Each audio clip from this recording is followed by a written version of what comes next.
A news ticker popped up on the top of the TV program we were watching.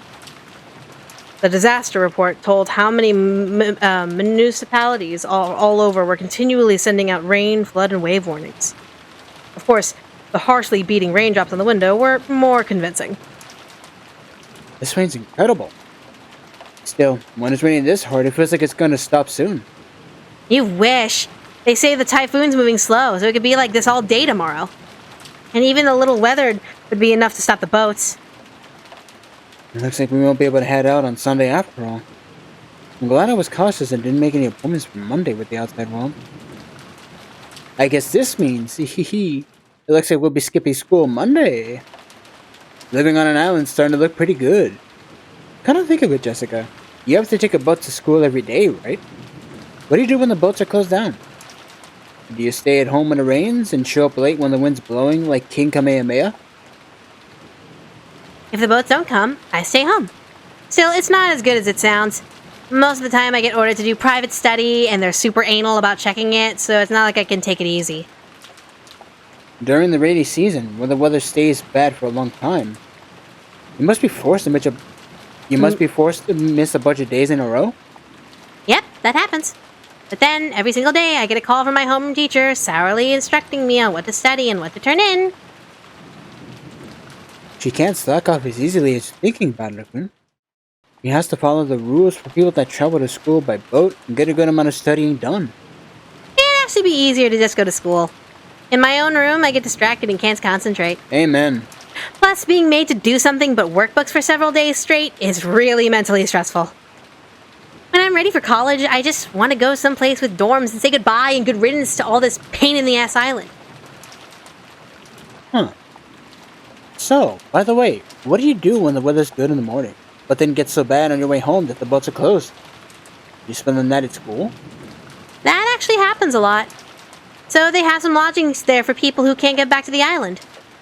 I stay over there. Sometimes when it gets really bad, I can't get back home for a few days at a time.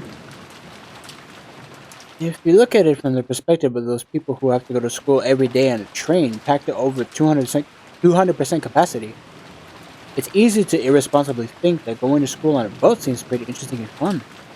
But it's actually hard work in a lot of ways. Inconsiderate tourists say that kind of thing all the time. I've had enough of the island life. I want to finish high school quick and leave this island behind. There must have been a full boarding school you could have gone to. Why'd you go and choose a school on Ijima? That was what I wanted from the very beginning! It's Mom. She always going on about I need to learn manners and discipline as a successor to the head. In the end, I got stuck with a high school close to home. Oh man, I hate this island. I just want to go live in a city. A city where it doesn't matter if rain or even spears fall from the sky. As long as you stick some casual clothes and sandals on, you can still get to a shop in less than 5 minutes. Hold on just a bit more. It's only a little longer until you graduate high school, right? I can't wait a little longer. Jessica stretched out and reclined on the sofa. Maybe because now there was a bad time slot, there weren't any interesting programs on. And we had nothing to do but languidly kill time until we were called for dinner. In the end, Maria had not returned to the cousin's room. She had probably been brought back to the mansion by Auntie Rosa. It had been pretty boring for Maria all by herself while the adults are having a confusing conversation. We thought we might head over to the mansion to see her, but after all, there was this lousy weather. And there wasn't much time until dinner, so we stayed where we were. At that time, we heard a sound of a humble knock. Jessica answered. It almost sounded like it came from the window. Right? To the window! To the wall! The preparations for dinner are complete. Please come to the mansion. It was Kanankun's voice. He went to all the trouble of coming from the mansion in this rain just to call us over? Couldn't he even just called us from the telephone? Oh well, maybe sometimes part of a servant's duty is to go against common sense. Just when I was getting hungry. Let's go. Also, if you're hungry, grab my phone if you want to order something, okay? Let's get pretty late. What's that? Probably something maybe like a late night snack or something. If you're hungry. Only if you're hungry, okay? There's also the mac and cheese. I'm probably not going to have any more if you want it. It's up to you. Whatever. Because I'm torturing you through this, I think you deserve it. George Anarchy turned off the television and stood up. My stomach's been growling for ages. Did you want to continue? Main family dinners were always fancy as hell every time. And didn't Gora-san say it was calf steak or something? Ooh, I can't wait! Technically, that would be called veal. And they get even more fabulous on the day of the family conference. Even I'm looking forward to it. Let's go, let's go! Rich people eating veal. As we left the room, Canon-kun bowed silently and respectfully. Alright, let's go. Is the rain nasty out there? Yes. Please take care not to get your garments wet. After seeing the three of us out, Canon-kun peered into the empty room. Is Maria-sama not with you? Hold on.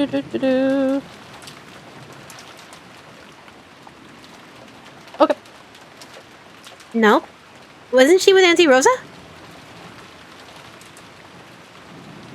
Where is Maria? Where is Maria? Oh my god, these cuties. Look at those cuties. Rosa, lying on a sofa in the empty parlor, had fallen asleep at some point. She was bearing a burden on her shoulders that the children could never have imagined. Therefore, when she had let herself relax, the exhaustion quickly led her into the world of sleep. Realizing this, Genji brought a blanket over her to her. When he tried to spread it over her, her eyes snapped open as though she had received an electric shock. Oh, it's you, Genji-san. Thank you. When she realized the thing that had touched her was just a blanket, and that Genji had been considerately giving it to her, she let out a sigh of relief. Did I wake you? My sincere apologies. No, it's okay. I hadn't planned on sleeping in the first place. What time is it now? As for the time, Genji checked the pocket watch he took out of his chest pocket. It is slightly after 6 o'clock. Rosa gave her head a little shake when she realized that, even though it felt like she had slept for a long time, not much time had actually passed. Even though she didn't feel like rested at all, the drowsiness that wrapped around her felt very deep. Thank you. I'll be fine without the blanket. I mustn't sleep at such a strange time. My sense of time has been completely thrown off. The rain. Finally come down, I see. Rosa finally realized that the peaceful sound that had put her to sleep was actually the rain that had started falling. Whatever you do, I will adjust, okay? Because I'm not that hungry, so I could just get like a snack. The wind is blowing hard too. Perhaps the typhoon is finally upon us? That is what they are saying on the television. The typhoon is moving slowly. They expect it to be like this all throughout tomorrow. I see. That wonderful rose garden. That must have been my last chance to see it. From the window, what she could see from the rose garden was completely blurred by the wind and the rain. Maria. That's right. Where's Maria? I have not seen her. I would think she returned to the guest house. Rose knew her daughter's nature well, and a chill ran up her back. Maria was stupidly straightforward, to the point that stupidly could be repeated 7 times. And if she was ordered to find something that didn't exist, she would look forever and ever. Even if rain was pouring down. No. The cousins left earlier, so Maria was alone. Unless someone told her to stop, she would stay there until even if spears fell down from the skies. Not even opening an umbrella. What have I done? Losing control over my emotions. As her mother, she had known about Maria's foolish straightforwardness better than anyone, yet she had once again lost control over her emotions and done such a horrible thing. Maria! Rosa pushed Genji away and ran down the hallway.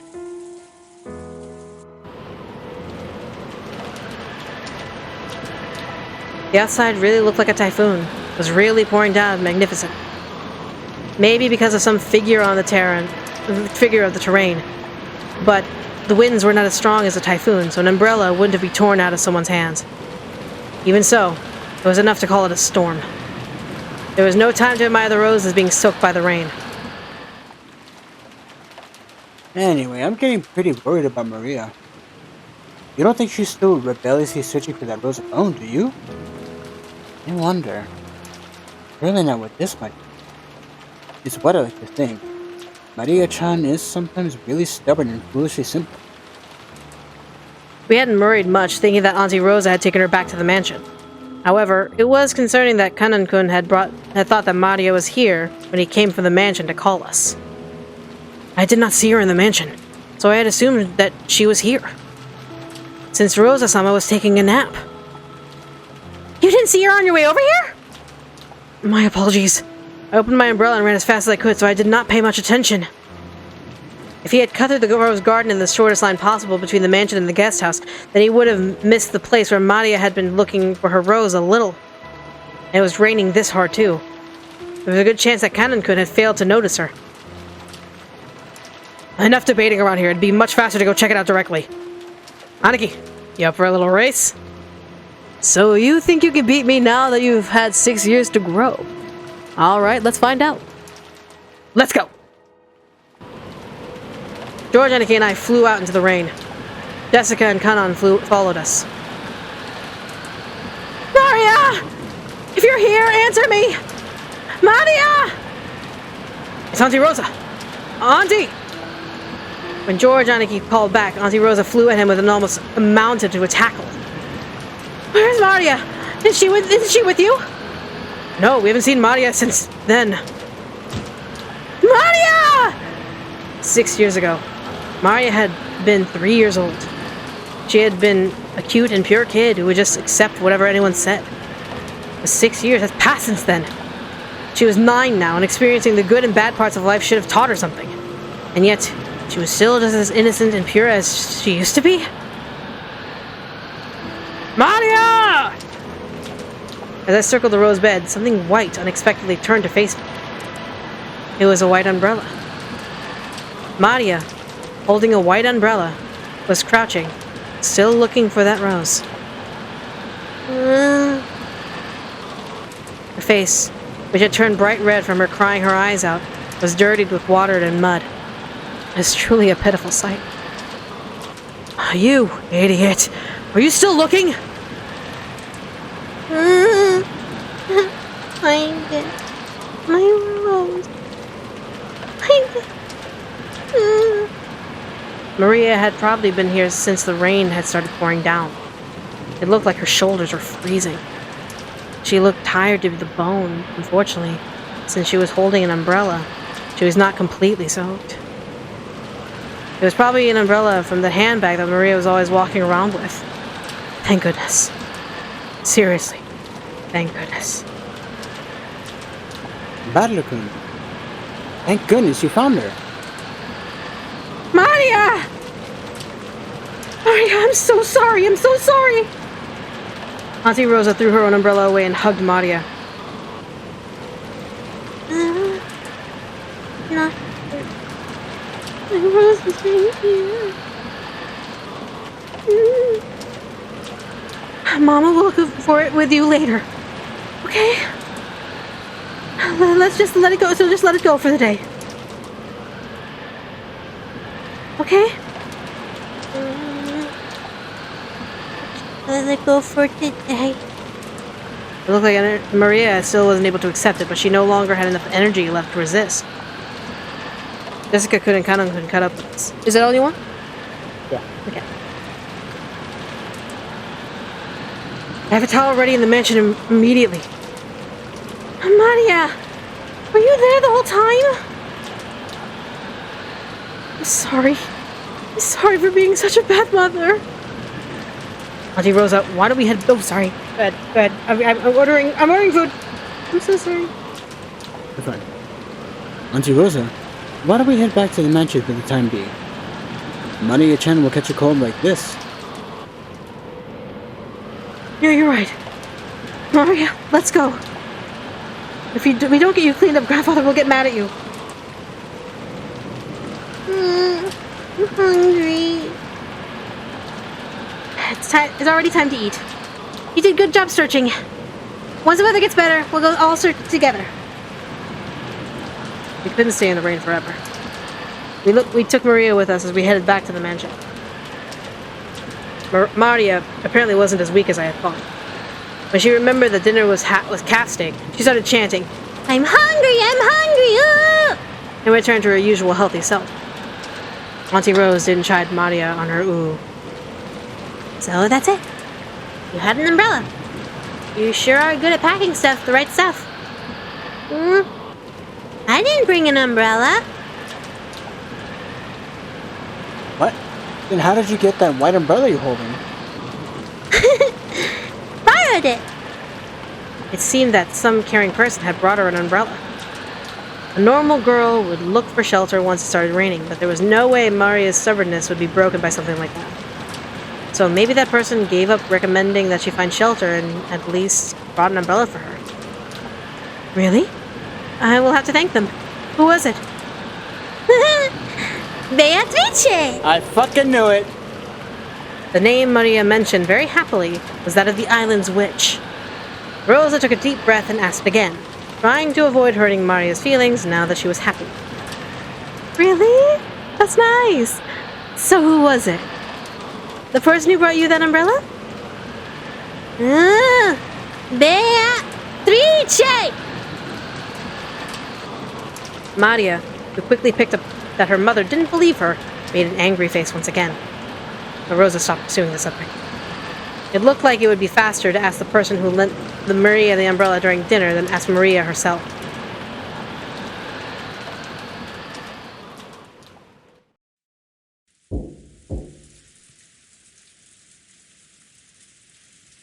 Father, please at least join us for dinner. It won't be a family conference like this. Along with a dull pounding on the door, the sound of Krause's entreaty would be heard. However, that voice seemed to harbor a sense of resignation, that its sound would not reach its intended ears. Kinzo-san, won't you at least go out for dinner? Haven't all your children gathered here to see your face? Has this fucker even eaten at all? Yeah, food's brought up to him. Okay. Genji is the only one he trusts, and so Genji is probably bringing up all the food. Silence, Nanjo. So the bishop won't work. One move short. Apparently, Kinzo was completely focused on the final battle of his long-lasting chess match with Nanjo. His brow wrinkled. He continued to glare at the game board through his spectacles. Krause's voice didn't reach his ears. Kinzo-san, I am also hungry. Won't you go down and eat? In that case, you can go by yourself. Let me consider this next move for a little longer. We're going to finish it tonight. Otherwise, it looks like this match will never be in eternity be settled. Nanjo stood from his seat, hoping this would prompt Kinzo to do the same, but Kinzo's eyes never left the chessboard. He knew well that Kinzo always displayed a blind concentration when it came to chess, but he never seen Kinzo as focused as he was now. He was acting almost as though, just as he had said, if the game wasn't finished tonight, there would never be another chance for them to continue their contest. Further attempts to persistently call him would surely not reach his heart. Nanjo gave up and headed to the door that Krause was still banging on. The door to the study opened. Krause took a step back. Surely Kinzo hadn't actually come out. But it was Nanjo who stood at the door. Krause breathed a sigh of relief. Dr. Nanjo, his father... I'm sorry I couldn't be of any service. Kinzo's world is nothing but this room now. Nanjo shook his head with a completely defeated expression. Krause raised his fist once more and banged on the door, shouting, Father, can you hear me? We're heading down now, but any time you feel like it, please join us. All of your children are waiting for you. The voice was very loud, and the door was being noisily pounded on. There was no way that couldn't reach Kinzo's ears. It was reaching him. However, he was ignoring it anyway. However, unlike the time he was being called on for lunch, he did not get into a rage. Kinzo was now simply calm at heart, and it was almost as though he had attained peace by turning himself over to fate. I am not interested in her, nor in my son's faces. I will only leave here when Beatrice is resurrected, when I am chosen as a sacrifice for the key. The demon's roulette has already started spinning. What meaning does dinner have at this point? As though the painfully loud banging of the door had completely failed to enter his hearing, Kinzo, in a state of total peace, silently thought about his next chess move. Just as always, Enzo was the only one missing from the dining hall. Kraus, wearing a bitter smile, returned with Nanjo. Just as always, Father is not feeling well. He really regrets missing this once-a-year opportunity to sit together with his gathered relatives. Eva and Rudolph snickered. Judging by Kinzo's character, he didn't regret it at all, and none of his relatives regretted that he hadn't appeared either. Then why don't we start dinner? Goda, get it started. Certainly. Well then, ladies and gentlemen, we shall begin. Upon being told to begin the family conference dinner, his highlight scene for the whole year, Goda nodded, grinning broadly. I was wondering, who was it that lent Maria an umbrella? When Rosa timidly cut through the silence of the dining hall, everyone there turned their attention to her at once. Umbrella? What's this about? It started raining while Maria was in the rose garden a short while back. It seems she borrowed a white umbrella from someone, and I wanted to thank them. It wasn't one of us. After you went out, Rosa, we changed rooms and continued our friendly chat the whole rest of the time. Sorry, I'm laughing too much. I had to think about that for like half a minute. Uh-huh, that's right. Even after that, us siblings kept on with our friendly chat. The word friendly felt awkwardly from Hideyoshi's lips. So that even those that hadn't been there realized that it hadn't been a pleasant conversation. At the very least, it certainly couldn't have been me, Eva, Rudolph, or even Hideyoshi-san or Kirie-san. We were together the whole time, even after Natsuhi, Ne-san, and Rosa-san left. The whole time until the meal started. Ni-san went up to the study and with Genji-chan to call father. At that time, the rest of us went straight to the dining hall. So it wasn't one of us. For consideration, like lending an umbrella, wouldn't it be one of the servants? So, Goda-san? I've been in the kitchen the whole time preparing. My sincere apologies. Goda looks slightly disappointed about missing the chance to show off. Even though he's still smiling. Right. At that time, Shannon and Kumasawa appeared, pushing a serving cart loaded with hors d'oeuvres. And perhaps it was Kumasawa-san or Shannon-chan. I'm sorry? Have I made some mistake? Shannon shrunk, mistakenly thinking that she was being accused of making some error, having come in part way. No, you haven't. When Maria-chan was alone in the rose garden, it started to rain. Someone gave her an umbrella. Auntie Rosa said that she wanted to thank that person. Beatrice! Maria, her mouth in a thin line, said the witch's name in a small voice. Auntie Rosa explained the situation one more time. As she did, Kumasawa-san cackled. Oh, it wasn't us. Shannon-san and I were preparing the rooms together, so we did not go outside. Yes, I apologize for not being able to help. Preparing the room? What do you mean by that? Because of this rain, I thought it would be difficult for all the guests to return to the guest house, so I ordered the servants to prepare the guest rooms inside the mansion. Really? How thoughtful. That's right, it would be rude to chase us outside in all this rain, wouldn't it? Could you give it a rest? Yes. We received the order from Madame, and I, Kumasawa-san, and Kanon-kun were preparing the rooms. Then, it became time for dinner, and since we had received an order from Genji-sama to go to the guest house and call the children, Kanon-kun left on our behalf. Yes. In that case, did Kanon-kun find Maria on the way to the guest house and hand her the umbrella? Ah! That's not it! The person who actually received the umbrella denied it. Rosa was troubled. All she wanted to do was give a word of thanks to the person who lent the umbrella, but she couldn't find it. And she had thought that asking like this, with everyone gathered for dinner, would work immediately. Then, Natsuhi-san. I'm sorry. After my friendly conversation with everyone, my headache was so bad that I have been resting in my room. Therefore, I did not go outside. Then, George-kun and the kids? Can't be right. No, it wasn't us. We were watching television in the guest house the whole time. Actually, we thought Maria had just gone back to the mansion with you. Then Kanon-kun came, and he asked whether Maria was with us. That was when he first realized that she wasn't in the mansion. In the first place, if it were me, before lending her an umbrella, I'd have grabbed her hand and pulled her under a roof. Rosa was completely baffled.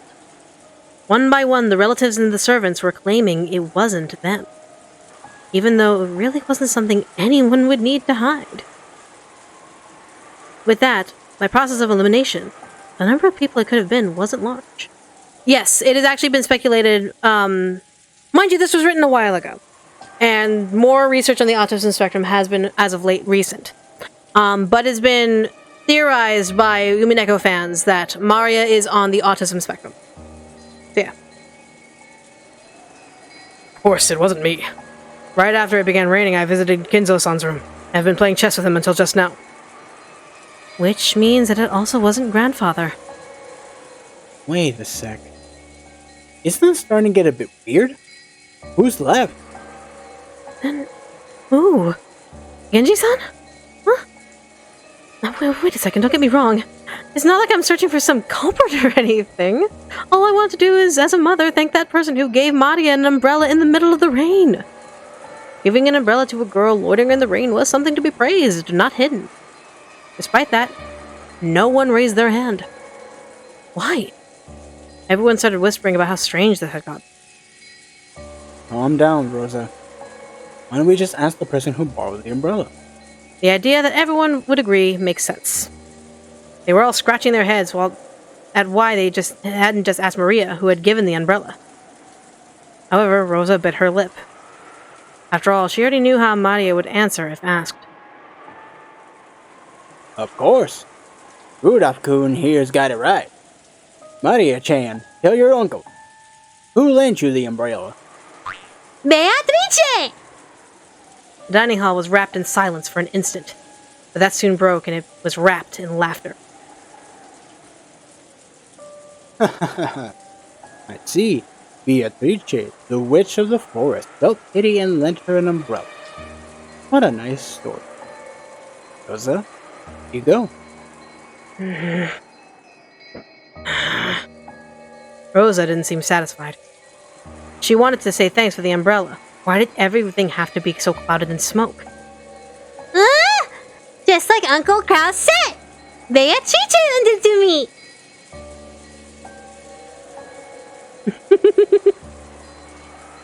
Isn't that wonderful? Oh, innocence, such an enviable. Don't you all agree? God damn you. Kraus was laughing with a face that was clearly mocking her. But Maria, apparently feeling that her claim was being believed, was overjoyed. What's going on? Don't tell me a witch really appeared and lent her an umbrella. Jessica asked me in a small voice that wouldn't carry over to Maria, who was sitting across from me. Has Maria ever been the type to joke? If we had heard that kind of story pop up out of the old pastor's mouth, we'd have just taken it as another joke. However, coming from Maria's mouth, it became somewhat inexplicable, strangely upsetting, or unsettling. No way. She's always been frank and serious. Hasn't she always just swallowed up jokes that were supposed to be obvious lies? I've never even heard of her cracking a joke. Auntie Rosa probably knew that better than anyone. It appeared that because of this whole witch situation, she had no idea what was going on anymore. So, if Maria says that she borrowed an umbrella from Beatrice, definitely was Beatrice? We're talking about Maria here, so I can't imagine it was some kind of metaphor or joke. It might be best to take what she says at face value. What's going on? Are you saying that Genji-san or someone put on that fancy dress with the portrait and gave Maria the umbrella?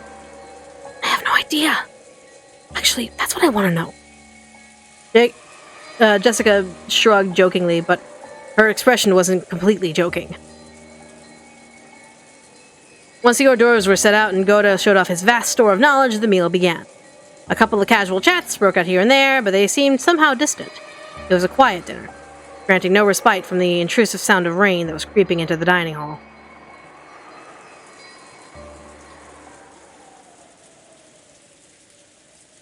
Umisawa and Shannon, pushing the serving cart, ran into Genji and Kanon on their way to the kitchen. Genji-san, were you the one who lent Maria-sama the umbrella? Umbrella? What are you talking about? Right. I heard that when it started raining, Maria-sama was alone in the rose garden. And it seemed that she borrowed an umbrella from someone there. But we don't know who it was. It wasn't me. After all, I thought that Maria was in the guest house. When Battler-sama first found her, she was already holding a white umbrella. My apologies, but it was not me either. And you don't think it was the master, possibly? Everyone in both the dining hall and the place where they were standing now had stated it wasn't them. Which only meant that only Kinzo was left, but maybe he went walking down the corridor for some reason when by coincidence he saw Maria-sama in the rose garden without even an umbrella. The master does not particularly like Maria-sama. Or the rest of you, for that matter. I agree. I can imagine that just for Maria-sama, he would trouble himself to go all the way downstairs to carry an umbrella to her directly. Oh my, how troublesome. So that means that the only one who lent Maria-sama an umbrella really was Beatrice-sama? Kumasawa laughed, just like the relatives in the dining hall had laughed it off. She couldn't think of any other way to break through the smoke veiling the current situation. Just then, the crisp sound of hands clapping twice rang through the hallway. They all... Was that you? Motherfucker! I was just like, wait a minute, what the fuck? That didn't cover the ear that had the headphone in it? The fuck? They all turned around at once to see that it was Goda, who was coming out of the dining hall. Chop chop, everyone. When serving a dinner, it is essential to make sure that the dishes are served with the proper timing. Please immediately see to setting out the soup. Son, the women are in the middle of an important job, but please don't get in their way. Kanon glared at Goda for being rude to Genji, a person Kanon respected. Genji, realizing this, patted Kanon once on the shoulder as if to warn him. Kanon reluctantly turned away and returned to his expression to normal. Obey Goda's order. Let us now hurry to prepare the dinner table. Soup! Come on, we have no time. Soup! Soup. Don't just dawdle around. Soup! Hurry! Soup! I'm sorry, I have to. I'm so sorry. Goda grabbed the serving cart from Shadow and drove it past her, heading towards the kitchen at a pace. Then please allow us to return to the kitchen. After all, Goda-san's patience is very short, like the soup. Please excuse me as well. Kumasawa and Shannon left. Only Genji and Kanon remained. Through the window, the darkness of the rainy night could be seen, along with the occasional thunderbolt. Genji-sama, has Beatrice-sama really returned? I don't know.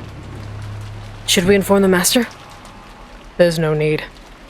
If she is truly returned, she will eventually appear before the master of her own accord.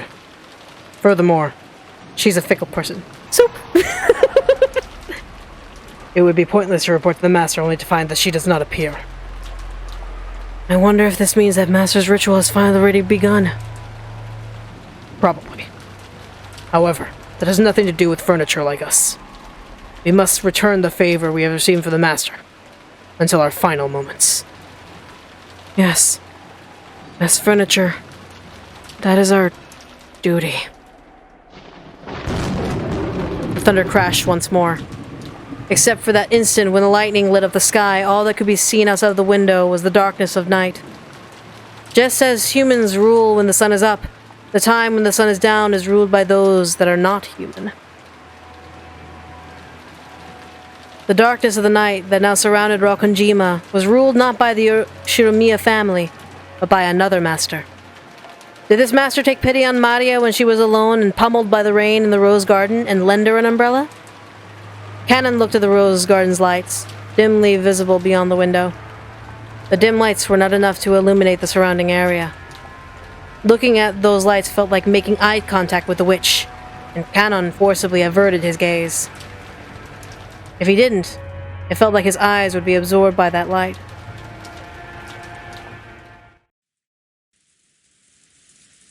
Perhaps the weather was also a factor. You often hear stories about how things like atmospheric pressure can influence people's moods and physical health. For some time now, everyone had been making periodic attempts to clear the gloomy atmosphere. But any conversation was quickly cut off, and in the end, the dining hall was simply buried by the sound of the rain. Dessert was some kind of chocolate cake accompanied by pear sherbet. Goda-san enthusiastically explained the recipe as if delivering the coup de grace, but I quickly forgot the details. The guest of honor, grandfather, was absent. The weather was horrible, and the person who had lent Maria with the umbrella was still a mystery. When the dinner ended, no one felt even one bit refreshed. It was too late now, but I realized painfully that taste wasn't the only important part of a meal. The whole atmosphere was also critical. Goda-san, the supposed conductor of this performance called dinner, did his best to liven the place, dropping little jokes left and right, but it seemed they didn't quite get there. After taking orders for after-dinner coffee, tea, and orange juice, he left for the kitchen. I want orange juice now. Fuck. God damn it. As soon as he disappeared, Uncle Kraus spoke. My. How truly irksome that this dinner, which Goda worked so hard to create, has been so poorly received. Yes, seriously. It feels like nothing would taste good today. It's just that kind of mood. Oh. I would love to hear why you feel that way. Sometime later, allow me, as your older brother, to help cheer you up. Aunt Eva grimaced slightly. I had already heard that she was not on good terms with Uncle Kraus, but now I could clearly feel it.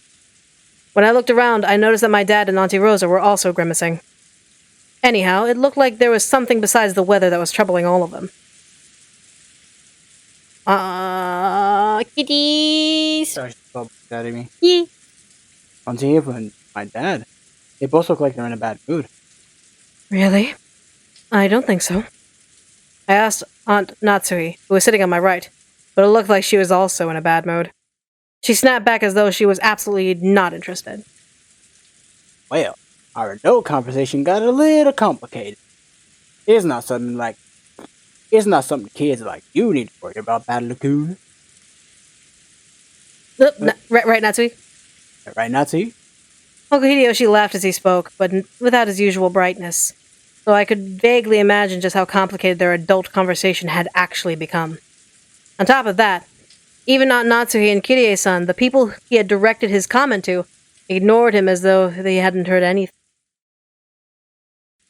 I didn't know what kind of conversation they had been having while we kids were away, but it reminded me of how Dad said he had stomach cramps when he had arrived at the mansion. The family conference might have been a playful reunion to us kids, but this was also different for the adults. After Uncle Hideyoshi was ignored by the other adults, an awkward silence fell up over the room. Kirie spoke up. We were talking about how the kids' careers would turn out. What will you do in the future, Battle-kun? Just drift on to college? Wouldn't that be a little disheartening as a starting line for the long race of life? Hey, wait a sec. It is, son. If you start talking about something like that in the middle of a meal, it won't digest well and we'll all get constipated, right? Wah. That's right. We were talking about Battle Lacoon and Jessica Chan's career. You can't take the future too seriously. Wah. Hideyoshi heartily agreed as if they had really been talking about that, but they probably hadn't. Kirie-san had obviously been trying to avoid talking about something. However, if Kirie-san had determined that this was the best course of action for now, then she was probably right. Taking this into account, I decided to cast aside my suspicions as to the cause behind Auntie Eva and Dad's bad moods. Wang! At long last, the serving cart returned, filled with coffee and tea. Kumasawa-san and Shannon-chan served to everyone. Goda-san then explained that with this, the night's dinner was over. If I had been able to eat in a cheerful mood, it might have been the best dinner of my life. It was a shame that this greatest of dinners couldn't have been had under the greatest of conditions. Ah! Jordan, is dinner over now? Over? Yes. We're all done now. That's not ladylike. Stay in your seat and calmly drink up. Mario looked like she was really excited about the occasionally crashing thunder. Maybe she wanted to quickly finish eating and run over to the window. She had been fidgeting for a while, waiting for the meal to end. Some people are afraid of thunder, while others find it interesting, and Mario was apparently one of the latter.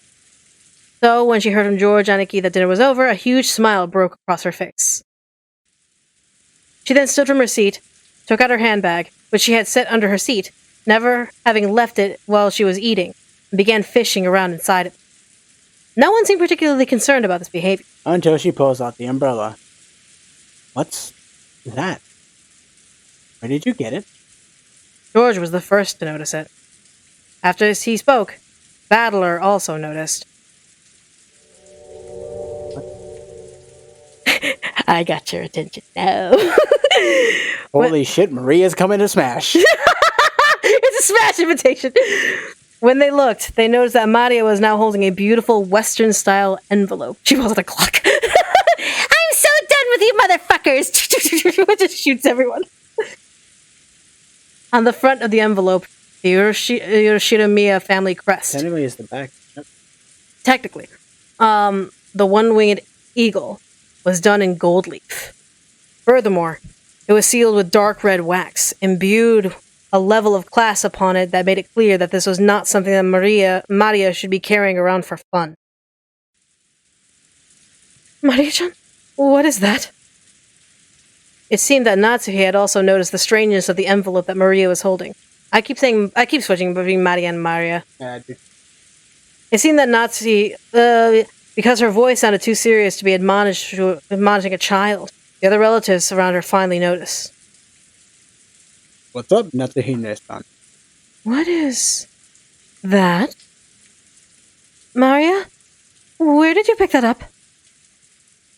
That envelope has Kinzo-san's. As Nanjo muttered that, even as kids would understand why everyone seemed to be frozen solid. That envelope that Mario held was one of the Urashiramiya family's head custom-made envelopes for private use. In other words, it could only mean one thing. This envelope contained a message from Kinzo. Ho! Every time Kraus just goes ho, I just need Dio's sound bit. I just entered in like ho. What is an envelope doing like that here?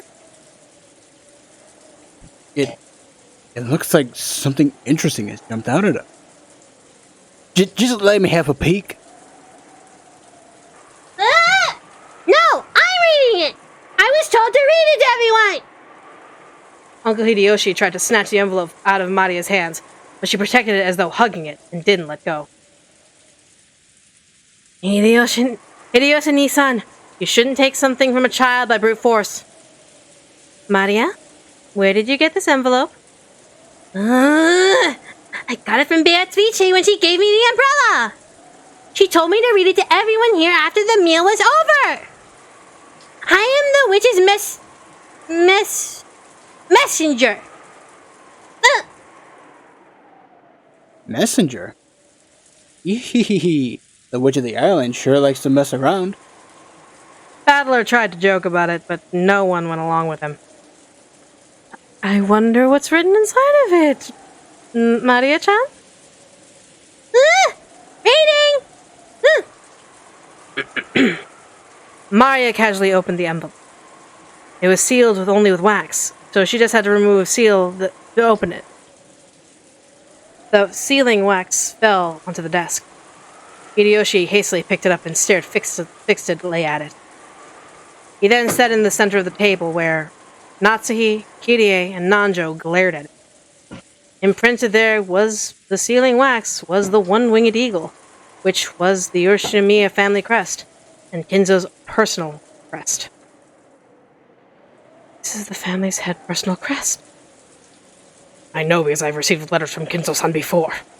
Without a doubt, this was Kinzo's wax seal. But in this mansion, couldn't there be several identical seals? For example, if there was some kind of stamp for wax seals, couldn't someone other than Kinzo-san have sealed it? No. Kinzo-san always had to use a ring on his finger, as proof of the Ushimiya family headship, as when he sealed the wax. The shape and complex design is definitely Kinzo-san's seal. That is not necessarily so. Anyone in the family must have received a letter from Dad at least once. We can't eliminate the possibility that someone, using that wax as a model, created a fake seal to pass himself off as father. I agree with Aniki. No matter how the seal resembles Dad's, we can't prove that it's the real thing. Therefore, it doesn't prove that this envelope came from Dad. I feel the same way. I cannot prove of arbitrarily deciding that this is Father's letter only by the seal and its wax. Dr. Nanjo, would you mind refraining from speaking such vague words? I apologize. I said too much. One after another, all the siblings from Kraus on downward rejected Nanjo's statement, saying that the envelope that Maria was holding had not necessarily been sent by Kinzo. They were afraid. Kinzo's intentions were written in there, and they feared from the bottoms of their hearts that it might be some decidedly unfavorable announcement regarding the inheritance. Maria, the person who gave you that envelope was the same person who lent you that umbrella, right? I don't know what "oo" means. Is it true? Yes. So, in other words, the witch, Beatrice, gave you... I double-clicked, fine. Maria nodded forcefully. I agree with my husband. It's a dubious letter, handed over by some suspicious person. It's not even worth reading. Oh, go on. What's the worst that could happen, right? Battler said it to Jessica in a small voice, pretending to stir things up, but Natsuhi heard him clearly and glared at him with threatening eyes. What could possibly go wrong? What could possibly go wrong? I love it when chat starts to put things together and help each other out and figuring it out. And then, Beatrice told you to read it after the meal was over, right? Why not, everyone? This isn't Grandfather's envelope. It's Beatrice's. Who cares who wrote it? Why can't we just hear what's inside before passing judgment? Also, why is she wearing a belt on her fucking... What do you mean a belt on her suit? Oh, you mean the armband? That's a belt. That's an armband. Belt. Whatever. Fucking... bruh. That's right. Even if Father didn't necessarily write it, I'm still concerned about his contents. Maria-chan, I'm sorry I tried to take you... Every time! Laughing? Sorry! Southern accent with Japanese honorifics is hilarious. Maria-chan, I'm sorry I tried to take it from you by force earlier. Okay. I apologize. So will you read it aloud in front of everyone? Maria, read it. As all the relatives stared fiercely at Maria, she spread the letter open with a rustle. Do you think it really is Dad's letter? Impossible. Whenever Father has announced something to us in the past, if he didn't do it directly, he would always send Genji-san, right?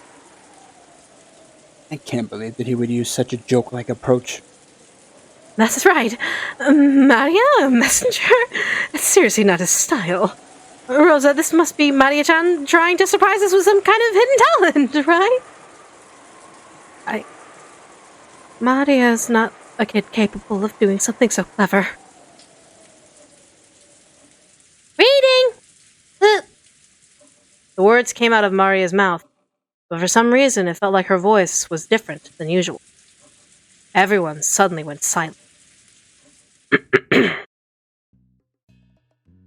Welcome to Rokkenjima, ladies and gentlemen of the Ushiromiya family. I am Beatrice, the alchemist for this family, under the employ of Ginzo-sama. How absurd! Quiet!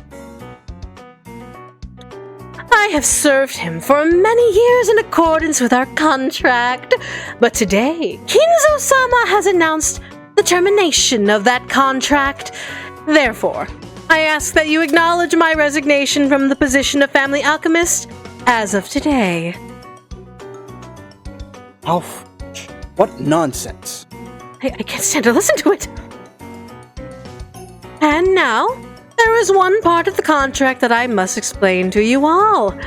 I, Beatrice, lent Kinzo-sama a vast quantity of gold under certain terms. One of these terms specifies that all the gold is to be returned to me upon termination of the contract. Furthermore, I am to receive everything of the Urashiramiya family as interest. Ridiculous. It has been ridiculous from the very beginning. So it's basically one of those things, right? Just like one of those contracts with the devil you always hear about. And the contract has expired, so she's coming to collect the interest. Is she trying to grab some retirement money for her old age or something? What a cheeky witch. Battler, now's not the time to joke around. Battler made a face as if to ask, if I can't make fun of this, what can I make fun of? At the same time, some of the adults' faces were pale, while others looked completely shocked. After hearing this, you may feel as though Kinzo-sama has been savagely ruthless. However, Kinzo-sama did append a special clause to the contract, so you would have a chance to preserve your wealth and honor. If and only if that special clause is fulfilled, I will lose my rights to the crown and the interest for all eternity. A special clause? What is it? Special clause. Beatrice has the right to collect the gold and accumulated interest upon the termination of the contract. However, if someone is able to discover the hidden gold of this contract, Beatrice must abandon these rights for all time. The collection of the interest will proceed shortly, but if any one of you fulfills the terms of this special clause, I shall return everything, including the portion that has already been collected. Furthermore, as the first step in this collection of Kinzo-san's debt, I have taken possession of the Ushiramiya family head's ring, which signifies the passage of the Ushiramiya family's headship from one individual to another. I ask that you confirm this for yourself by examining the imprint on the wax seal. You want me to accept this as real? That Dad would relinquish his ring is unthinkable! Kraus was staring at this sealing wax as though he was trying to burn a hole through it. Eva and Rudolph were doing the same over his shoulder. I did have an odd feeling that something was missing from Kinzo-san's finger when they were playing chess. What if everyone dies as stated in the riddle? I guess you won't have to figure that out. Dr. Nanjo! Don't say anything so careless because of a vague memory! We can't prove its authenticity here. The question is of whether Father really has handed over his ring, and whether this letter tells the truth, we can determine simply by asking him directly. That's right. It's just as Kirie says. Well, I wonder. Will Kinzo-san answer? After all, that person's thoughts are sometimes impossible to predict using common sense. In any event, this does not leave the realm of nonsense. In the first place, the fiction of the gold itself is a deception by Father. If you want to talk about non-existent gold, leave me out of it! But you heard what the witch is saying, right? About the headship and all the assets would be handed over to the one who finds the gold? So, could this mean that Beatrice-sama is Father's legal advisor? Or maybe in charge of his funds? We can't possibly trust the kind of stranger person who would entrust such a suspicious paper to a child! Aniki, time for you to open up. Is it possible that someone you don't know is actually handing Dad's assets? No, that's impossible! As an agent to the head, I have knowledge of all Father's assets. There shouldn't be anyone who can manipulate them without me knowing it. And there must be some assets that you do not have full knowledge of, wasn't there, Krasny-san? Absurd, there's no such thing! Oh, yes, there is. One asset of Father's that you know nothing about. There's no way something like that exists! No, it does. That'd be Father's, no, Beatrice's hidden gold. Let's put things in order. In short, Dad has some trusted confidant that not even Aniki knows about. Furthermore, this person always has been in charge of watching and managing the gold. It's possible that this person is a dilettante of a very rich family who provided his financing in the first place through a mock devil's contract. Could it be that this confidant, this Beatrice-san, is trying to test which of the sons and daughters is most fitting to be financed by her gold? With Kirie-san was something all the siblings wanted clarified. Upon reflection, they realized that during the time Kinzo's strange epitaph had been displayed in the hall beneath the portrait of the witch, they had always whispered that the one who solved the puzzle would receive everything, yet no one had ever clearly stated it. It was just something that everyone had hoped might be true. That had, right there, right now, been clearly expressed by Beatrice's letter. It had clearly specified that everything of the Ushidamiya family would be given to the one who found the gold.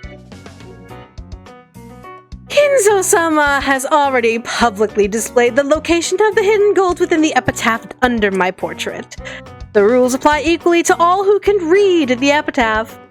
If you discover the gold, I shall return everything to you. Tonight, I ask that you enjoy your battle of wits with Kinzo-sama to the fullest.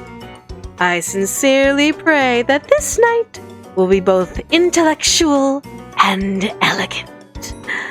Beatrice the Golden.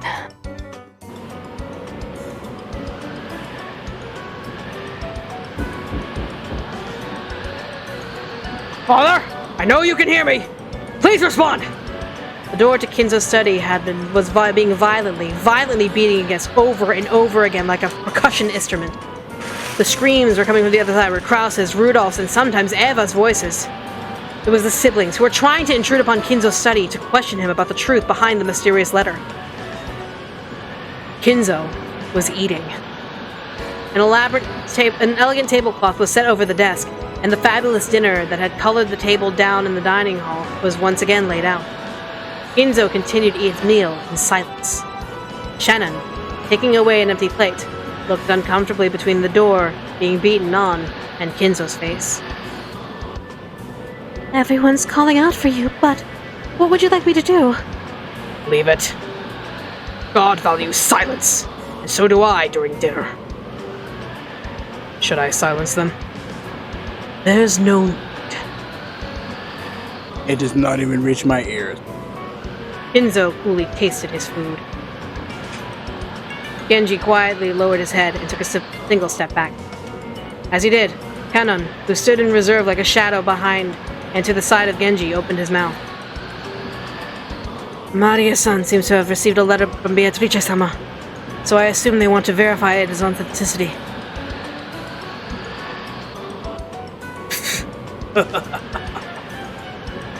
That daredevil. She has started already. Come, Beatrice. There's nothing lacking in the coins that have been wagered. Shall we enjoy this night to the fullest? I have no intention of losing. Your smile is mine for all eternity.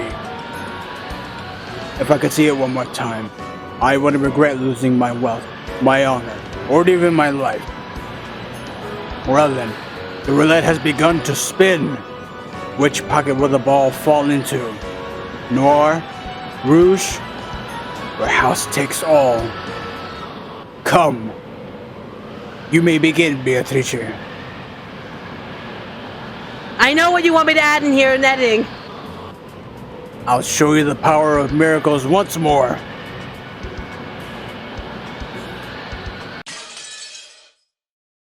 I keep breaking my screen. God damn.